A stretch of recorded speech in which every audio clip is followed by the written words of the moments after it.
Selain diambil darahnya, tuh, bagian mulutnya juga benar-benar diperiksa. Kayak giginya, lidahnya, karena itu salah satu indikator kesehatan.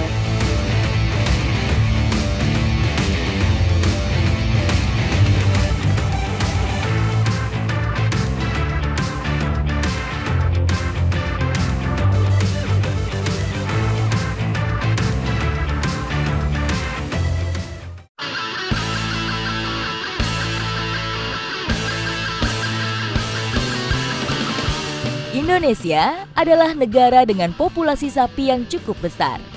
Per Februari tahun 2024, jumlahnya diperkirakan mencapai 17 juta ekor. Nusa Tenggara Timur menjadi salah satu daerah penyuplai sapi terbaik di Indonesia. Wow. Hal itu membuat masyarakat di sini itu menggembalanya masih dengan cara tradisional. Seperti yang saya lakukan ini, menggembala dengan kuda. Ikuti jejak saya, jejak petualang. Provinsi yang kaya akan keanekaragaman budaya dan sumber daya alam ini telah menjadikan peternakan sapi sebagai salah satu pilar ekonomi. Sapi NTT terkenal memiliki kualitas unggul dengan daya tahan yang bagus terhadap lingkungan, termasuk teknik penggembalaan yang telah dilakukan secara turun-temurun.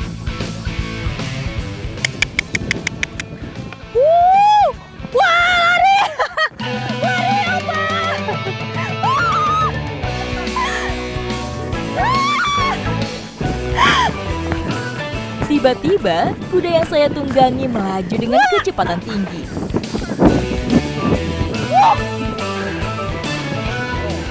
Jadi kenapa menggembalanya masih menggunakan kuda?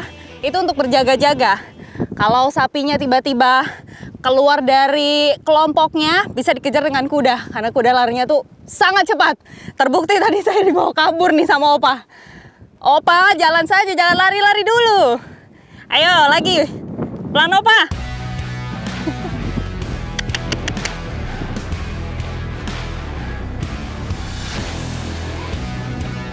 Sebagai mantan jawara kuda pacu, Opa masih sangat bisa diandalkan. Sayangnya, butuh pendekatan yang cukup lama untuk bisa mengendalikannya. Insting kuda memang sangat peka. Dia akan nyaman bersama orang yang sudah dihafal. Selain memang kita harus menjaga sapi, ini saya juga belajar mengendalikan kudanya. Opa dari tadi bergerak ke sana kemari, tuh, seperti takut. Opa, tahan. Oke. Hampir setengah jam berlalu, tapi saya belum bisa beradaptasi dengan Opa. Om, saya turun dulu ya. Tidak apa-apa toh? Karena tidak ada pelananya, lumayan juga sakit. Pelan-pelan saya turun ya. Boleh, silakan. Om jaga nih Opa. Iya. Langsung aja. Langsung. Menunggang kuda tanpa pelana memang diperlukan keterampilan khusus. Saya cukup kesulitan karena harus menahan nyeri di area panggul dan punggung. Bagi yang tidak terbiasa, hal ini sangat tidak nyaman. Tiba-tiba perhatian saya tertuju pada sapi yang keluar dari kawanan.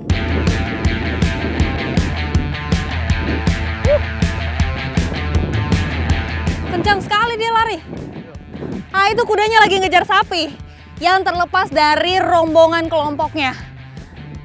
Itulah salah satu fungsi kuda, karena larinya cepat jadi bisa mengejar sapi. Wah, tapi memang harus dilakukan oleh yang profesional. Kalau saya ngejar kayaknya nggak bisa, malah takut membahayakan nantinya. Wah, itu om. Udah ketangkap, udah balik lagi ke rombongan. Keberadaan rumput yang lebih segar seringkali menarik perhatian beberapa ekor sapi dan membuatnya terpisah dari rombongan. Wah, mantap Bang. Sudah kembali tadi sapinya ya. Memang kelihatan nih kudanya masih sangat gesit sekali karena dia itu masih muda. Usianya tuh masih kurang lebih 1 tahun. Cuma dia takut sama orang baru. Saya mendekat, dia rasanya tuh pengen kabur aja. Jadi memang dia akrabnya sama pemiliknya. Saat kemarau panjang, penggembala membawa sapinya menjauh dari pemukiman, mendekat ke arah Gunung Fatule. Di daerah ini ketersediaan pakan cukup banyak, karena jarang terjamah oleh rombongan penggembala lain. Dari sekian banyak sapi, ada 2 jenis yang diunggulkan, yaitu jenis sapi Bali dan sapi PO. Ongolnya lebih besar? Jadi ternyata dari bentuknya. Kalau peranakan ongole itu biasanya lebih besar dibandingkan dengan sapi Bali. Wih, tapi asik makan terus dari tadi nih dia, tidak berhenti-berhenti. Sebagai herbivora ruminansia, sapi memiliki sistem pencernaan khusus yang memerlukan waktu lama untuk mencerna makanan. Mereka perlu terus-menerus makan untuk mendapatkan nutrisi yang cukup.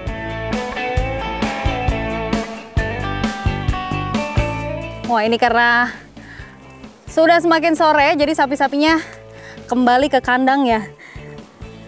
Tapi sambil digiring pakai kuda. Karena biasanya sapi-sapinya tuh bandel, masih suka makan terus. Wah, sampai kita! Penggembala memilih mengandangkan sapinya untuk faktor keamanan. Saat malam hari, banyak pemangsa yang mengancam keselamatan sapi. Jadi, ini pengalaman pertama saya menggembala menggunakan kuda. Susah-susah gampang. Wow! Sesampainya di kandang, peternak biasa memberikan garam batangan untuk puluhan bovide ini. Jadi untuk menjaga keseimbangan elektrolit dalam tubuh sapi dan juga untuk mencegah dehidrasi, makanya nih dikasih garam. Garamnya juga sudah terbentuk panjang seperti ini. Ini tuh khusus untuk sapi. Selain untuk meningkatkan nafsu makan, garam dapat mendukung proses metabolisme, sehingga sapi lebih efisien dalam mengolah pakan. Gembala sapi di sini memang masih sangat tradisional. Jadi sapi-sapinya itu benar-benar dijaga kualitas makanannya. Dari rumput itulah sapi-sapi di sini itu mempunyai kualitas daging yang luar biasa dan juga terbaik. Ikuti jejak saya, jejak petualang.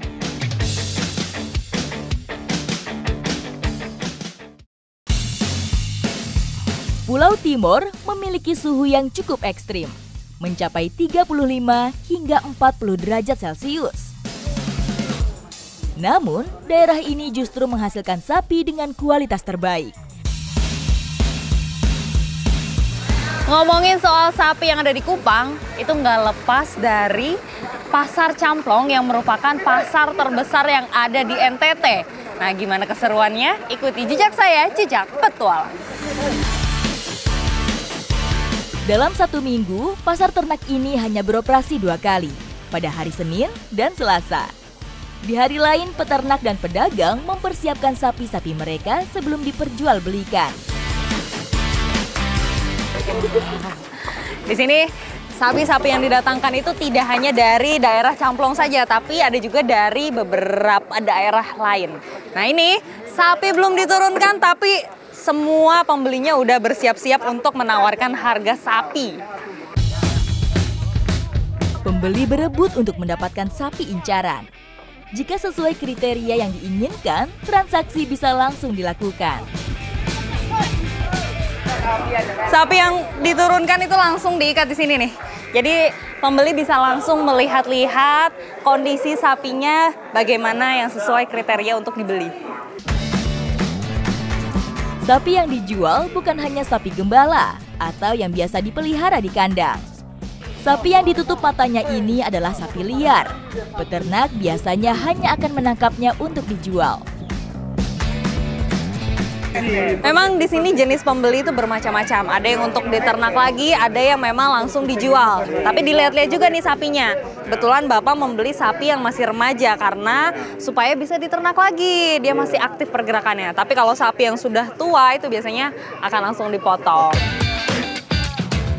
Jika sudah mencapai kesepakatan, pembeli bisa langsung membawa sapinya. Nah, sapi yang sudah ditandai seperti ini, itu artinya sapinya sudah ada pembelinya atau sudah laku. Jadi habis ini akan langsung dibawa ke pemilik yang baru. Ekor sapi diangkat untuk membantu menjaga keseimbangan dan mengarahkan sapi agar lebih mudah masuk ke dalam truk. Pokoknya sapinya tuh harus benar-benar sampai penuh di dalam truk. Kurang lebih isinya ada 15 sapi. Karena kalau nggak penuh, nanti saat dibawa tuh malah berguncang kemana-mana. Ketenaran sapi NTT merupakan hasil kombinasi antara kualitas daging yang unggul dan proses penggemukan alami. Hal inilah yang membuat lembu dari tanah NTT banyak dicari.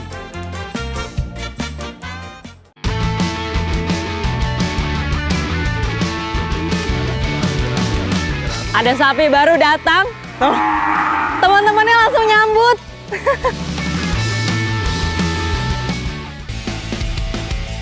Sebelum dibawa keluar pulau, hewan berkaki 4 ini terlebih dahulu dikarantina, menjalani pemeriksaan kesehatan. Kebetulan ini ada sapi-sapi yang baru datang, yang nantinya akan dikirim, berarti akan memulai proses karantina selama 2 minggu. Tapi memang nggak boleh digabungin dengan sapi yang lain, harus dipisahkan dulu, jadi nanti akan dilakukan pengambilan sampel dulu ya Pak? Tak hanya bagi peternak di Kupang saja, melainkan bisa menampung lebih dari 1.500 sapi yang berasal dari seluruh tanah di Pulau Timor. Ada sapi baru datang, teman-temannya langsung nyambut. Tahu ya Pak? Tahu ada teman yang datang. Di tempat penampungan ini, sapi diberikan perawatan yang lebih kompleks. Iya. Kita kasih makan sapi dulu.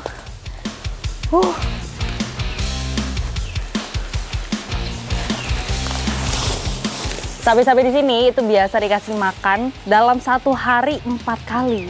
Banyak juga makannya. Karena memang kalau sudah dikarantina seperti ini, mereka tidak akan digembala keluar lagi.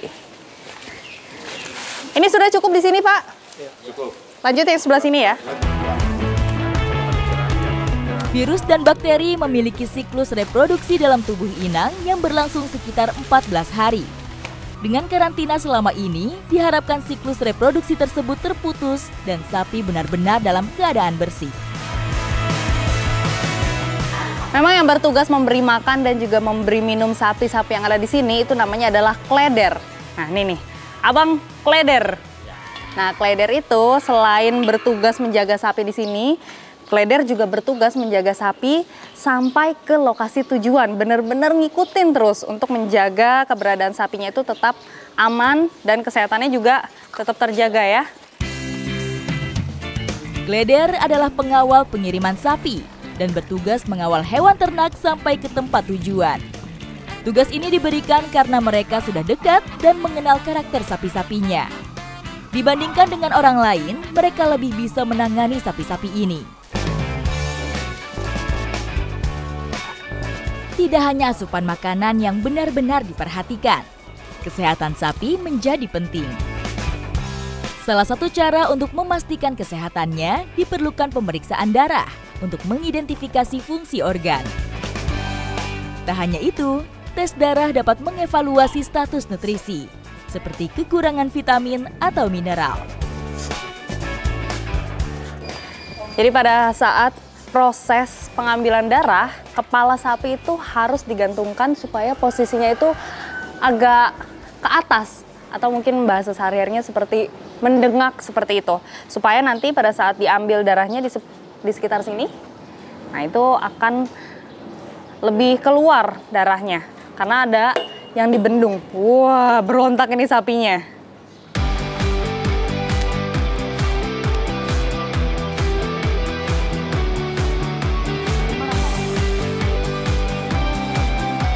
Nah ini nih, ketika dipencet, dibendung seperti ini, berasa ada bendungan atau benjolan kecil nih di sini nih. Nah itu venanya.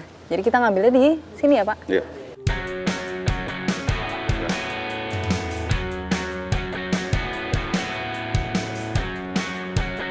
Kurang dari 10 detik, para medik karantina sapi sudah mendapatkan sampel yang diinginkan. Pak, coba lihat Pak. Cepat dan juga mudah. Langsung keambil sampel darahnya nih. Tapi ini satu-satu ya? Satu-satu. Satu-satu akan diambil darahnya dan dicek kesehatannya.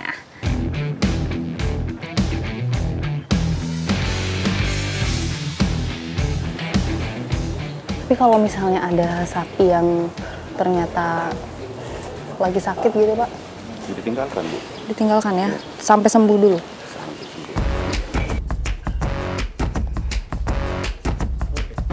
Tabung penyimpanan darah diberikan label sesuai tagging yang menggantung di telinga. Layaknya KTP pada manusia, penanda ini bisa memberikan informasi tentang asal dan kondisi kesehatan sapi. Selain diambil darahnya, tuh, bagian mulutnya juga benar-benar diperiksa. Kayak giginya, lidahnya, karena itu salah satu indikator kesehatan. Kalau ada luka, berarti memang harus disembuhkan dulu, baru bisa nanti dikirim. Terlebih dahulu, kami harus menggunakan APD atau alat perlindungan diri. Disinfektan mengandung bahan kimia yang berpotensi berbahaya jika terhirup atau bersentuhan langsung dengan kulit.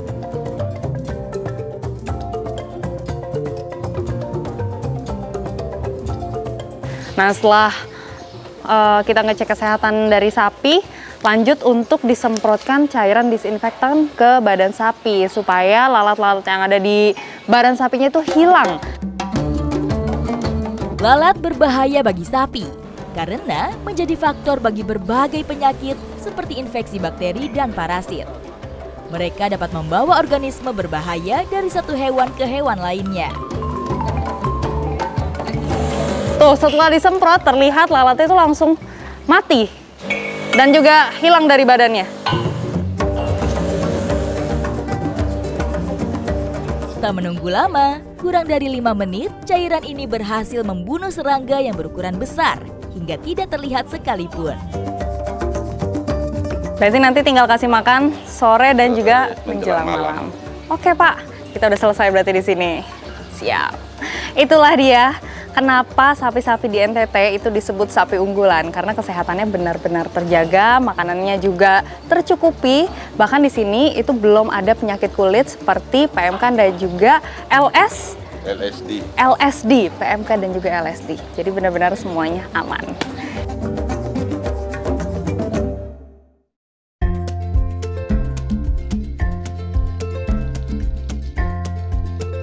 Untuk memastikan kesehatan, semua sapi yang akan dikirim dilakukan pengetesan di dalam laboratorium. Setiap sampel darah dicek dengan memberikan reagen. Zat kimia khusus akan bereaksi dengan komponen darah. Dengan RBT atau Rose Bengal Test digunakan untuk mendeteksi dan mendiagnosis brusellosis, yaitu penyakit reproduksi yang menyebabkan penurunan produksi susu dan penurunan berat badan hingga kemandulan. Untuk 8 sampel ini sendiri hasilnya negatif. Jadi dari hasil lab ini sudah jelas terlihat mana darah yang positif dan juga negatif. Ini kalau yang positif itu terlihat ada butiran-butiran halusnya. Dan kalau sudah jelas positif, otomatis sapinya belum bisa dikirim. Jadi tetap diamankan di sini dulu di tempat karantina, karena kalau misalnya tetap dibawa itu akan membahayakan sapi-sapi yang lain, apalagi akan membawa penyakit ke daerah lain.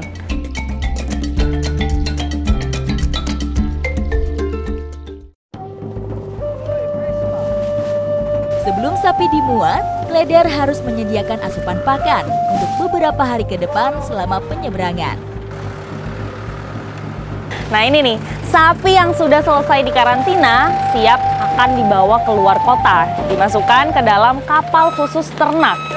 Dan prosesi ini memang biasanya dilakukan itu malam hari, selain memang menunggu pasang surut air laut, supaya sapi-sapinya juga tidak stres. Karena biasanya kalau panas yang terik, ketika sapi harus ditarik masuk ke dalam kapal, biasanya sapi akan cenderung lebih suka stres.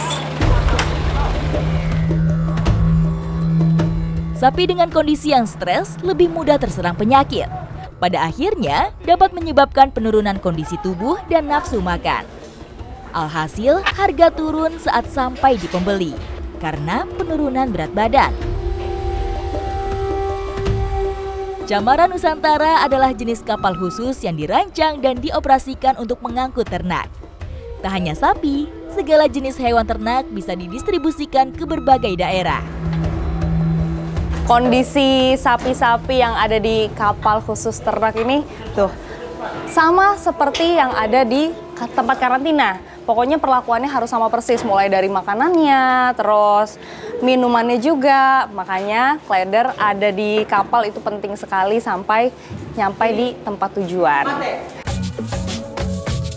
Ada 12 kleder yang bertugas untuk menjaga 457 sapi agar aman sampai ke tangan pembeli. Kapal yang mulai beroperasional sejak tahun 2015 ini bisa menampung maksimal 550 sapi. Perjalanan ke Samarinda akan ditempuh paling cepat 4 hari, tergantung cuaca. Jika tak bersahabat, kapal baru bisa sampai ke pelabuhan tujuan 8 hari lamanya. Nah ini nih, sapi-sapi yang dikirim ke luar kota itu ternyata sapi jantan semuanya, nggak ada betinanya sama sekali karena itu udah menjadi ketentuan. Kalau sapi betina itu memang diperuntukkan untuk menghasilkan anak supaya populasinya tidak mati, tetap terjaga.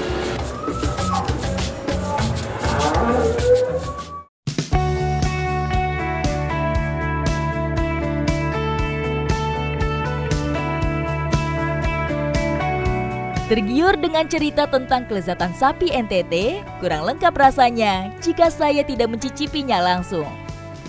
Selain menambah rasa umami, saya sengaja menggunakan bawang putih karena bisa menetralkan bau amis khas daging. Saya memilih memasak daging sapi dengan cara diguling. Proses penggulingan di atas bara api membuatnya matang secara merata dan menghasilkan rasa smoky yang khas.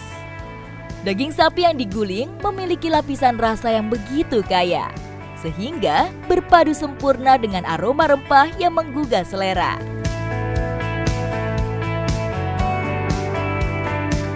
Ternyata emang bener ya, sapi hasil gembala itu tekstur dagingnya, serat-seratnya itu halus banget. Makanya nggak heran kalau NTT itu jadi lumbung sapi nasional. Ikuti jejak saya, jejak petualang.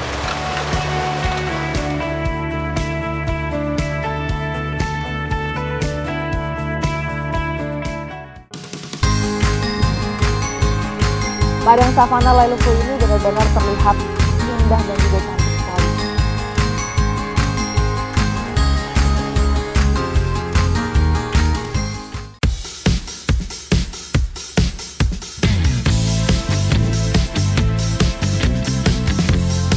Petualangan menjelajah bentang alam Nusa Tenggara Timur membawa saya ke kaki Gunung Mutis. Disebut sebagai jantungnya Pulau Timor, kawasan ini memiliki banyak peran bagi masyarakat di sekitarnya. Hari ini petualangan saya akan mengikuti patroli hutan bersama ranger dari Taman Nasional Mutis Timau. Dan spesialnya lagi, saya akan mengeksplor hutan bonsai yang ada di sini. Ikuti jejak saya, jejak petualang. Ayo kakak, kita lanjut jalan.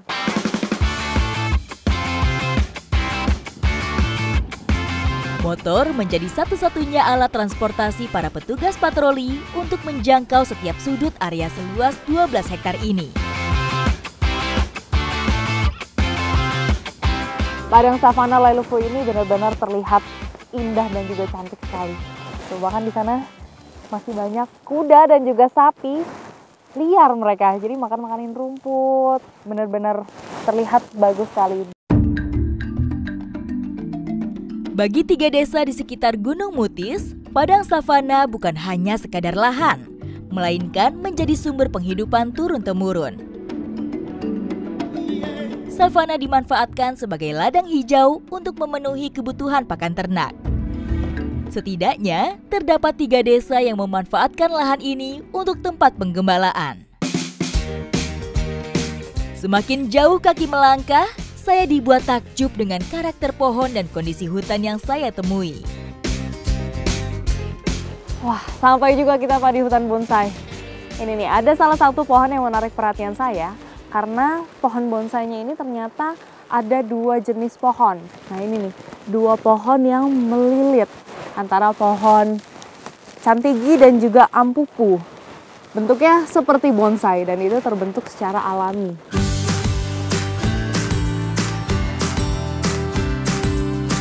Kawasan seluas 1 hektar ini dijuluki hutan bonsai alam. Istilah ini mengacu pada bentuk pohon yang menyerupai bonsai. Namun, pohon kerdil ini tumbuh secara alami tanpa campur tangan manusia. Tumbuhnya pohon bonsai yang ada di sekitar sini itu memang dipengaruhi oleh struktur tanah dan juga cuaca yang sangat ekstrim. Gunung Mutis dan kawasan sekitarnya memiliki curah hujan yang cukup tinggi, 3 kali lipat lebih sering dibandingkan dengan Pulau Timur bagian lain. Ampupu, salah satu tanaman endemik dataran tinggi Pulau Timor. Tanaman dengan nama latin Eucalyptus urophylla ini dapat tumbuh dengan tinggi 40 meter. Namun, di tempat ini ampupu hanya memiliki tinggi tidak lebih dari 5 meter dengan karakter yang khas sebagai bentuk adaptasi terhadap lingkungan. Kawasan hutan dengan karakter yang khas ini adalah bagian dari wilayah Taman Nasional Mutis Timau. Perubahan status ditetapkan sejak tanggal 8 September 2024 dari status sebelumnya sebagai kawasan cagar alam Mutis NTT. Ya, benar ada perbedaannya karena kalau cagar alam itu sama sekali perlindungannya itu tinggi sehingga tidak diperbolehkan adanya aktivitas masyarakat ataupun aktivitas infrastruktur lainnya dalam kawasan cagar alam. Tapi dengan adanya perubahan fungsi ke Taman Nasional itu bisa mengakomodir kepentingan-kepentingan pelayanan publik maupun aktivitas masyarakat yang sudah ada di dalam kawasan cagar alam ini. Sebagai cagar alam, aktivitas pemanfaatan hanya tertuju pada kepentingan penelitian, pengembangan, dan pendidikan. Namun, dengan perubahan fungsi menjadi taman nasional, semua aktivitas tersebut akan terakomodir berdasarkan zona atau kawasan. Diharapkan kesejahteraan masyarakat yang tinggal di sekitarnya akan lebih meningkat. Ada beberapa keuntungan juga yang bisa didapat, yaitu salah satunya bisa ada akses jalan, akses listrik juga ke desa-desa sebelah.